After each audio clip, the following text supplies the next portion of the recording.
You know, other aspects of the coal mining industry in Broad Top involved surface mining by taking away the overburden to reach the coal seams, which in some cases were hard to reach by deep mining, or was too expensive to get to, which was the case in the Broad Top area. This is our model or reproduction of the walking page drag line, which was used in the East Broad Top coal field and some other areas of the coal field. They were brought in here to take away the overburden and get down into the deep coal seams of the Broad Top area.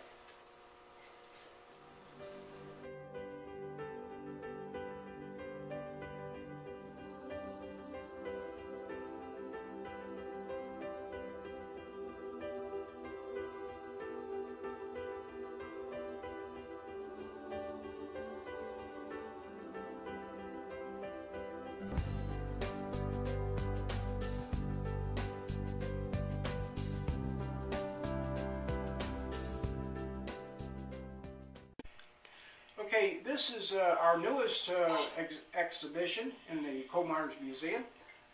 These materials here demonstrate the mine safety and health competition that the coal miners took part in at various competitions in the coal field, in the bituminous coal field. For instance, these are banners that the local miners won, first place, second place, third place, in these competitions.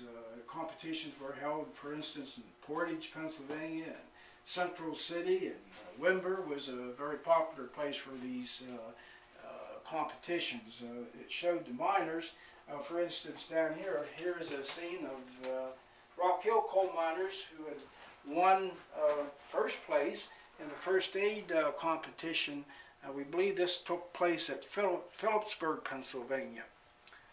Mine safety awards and certificate of first aid training that many of the miners receive for taking part in mining. For instance, Ernest Bowinger, a local coal miner from Wood, won this certificate for taking part in first aid training.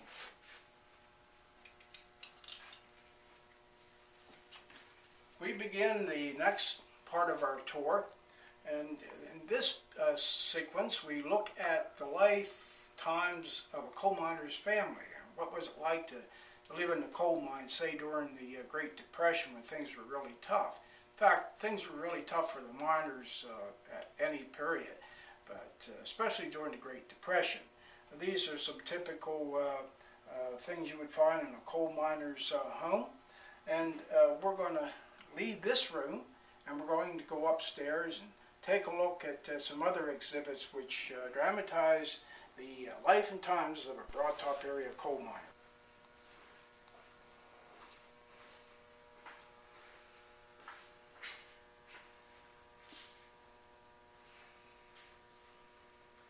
The life of a coal miner also involved looking after the natural resources of the area.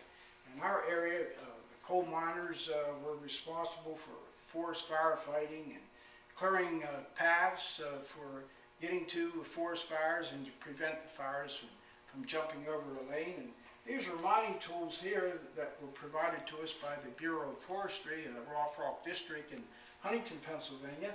Here, for instance, is an old map that was used in Jack's Mountain Fire Tower near Mount Union. And of course, Smokey the Bear, the fire-preventing bear, very popular in getting the message out by preventing forest fires. And that was particularly important in the Broad Top area because, of course, the product, the wood, was used in producing the timbers which were used in the coal mines to support the roofs of the coal mines.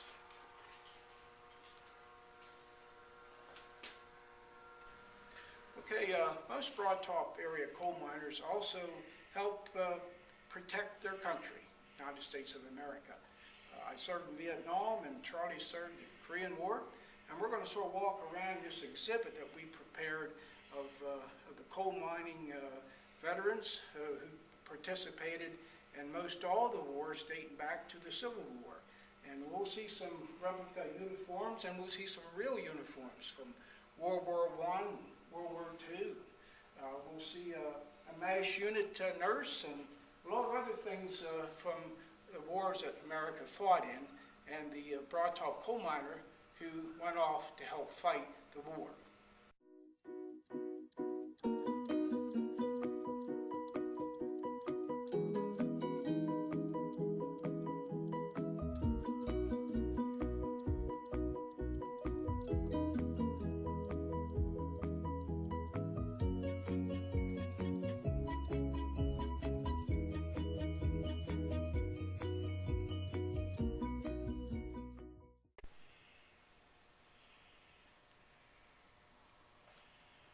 Okay, we're going to take a quick trip through the exhibits that show what it was like in a coal mining town and the things that the coal miners and their families dealt with from day to day. So let's take a little trip.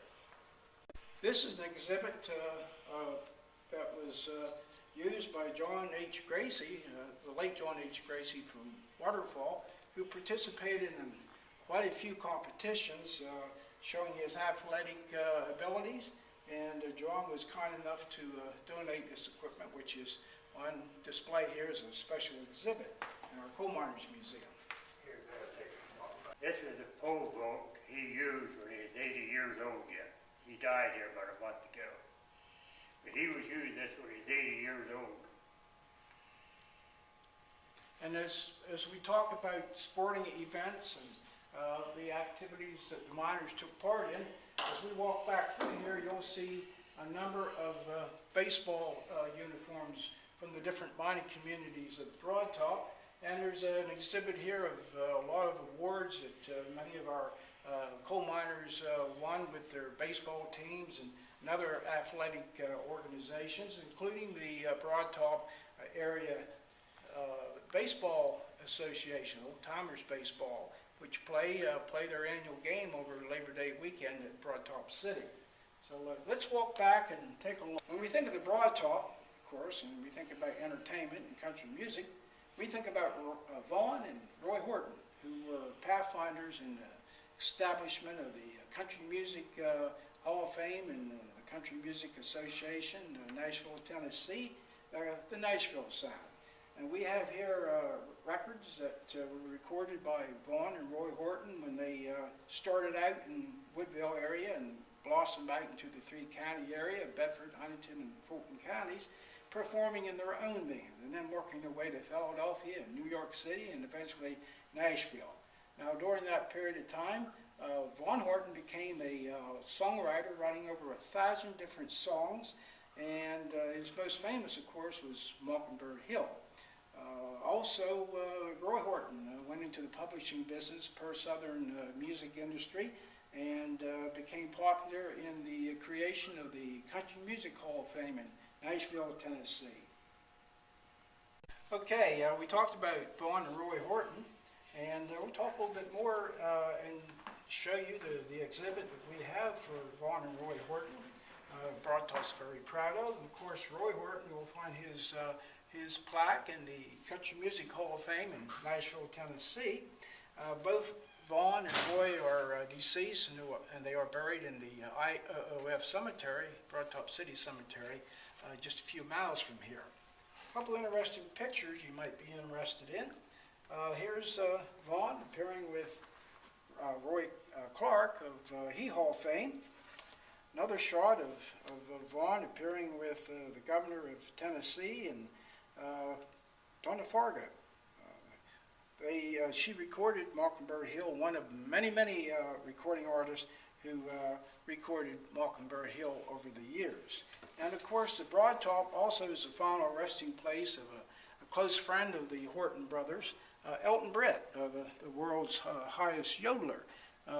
He is buried in the Broad Top City Cemetery.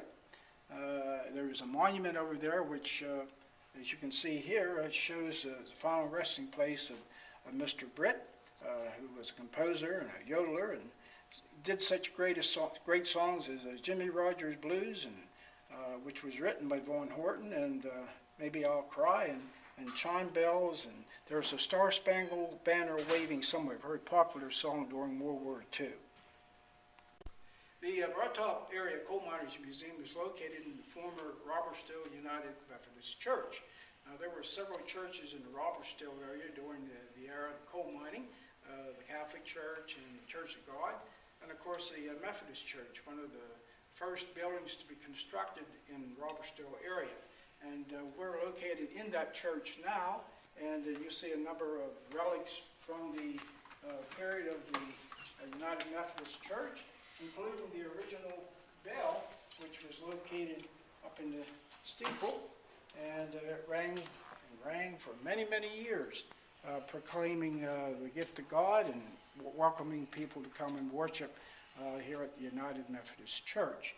And we're pleased today to have been involved with restoring the church, using it now as our Coal Miners Museum.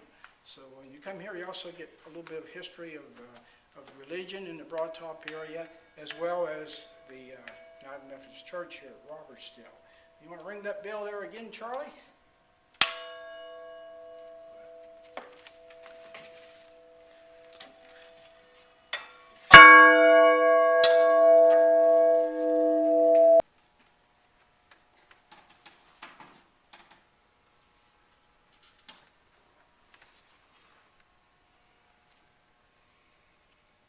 And finally, we conclude our tour with the exhibit about our schools. This particular exhibit shows the Cook's one-room school and the Robertsdale Junior Senior High School and Elementary School on the Hill.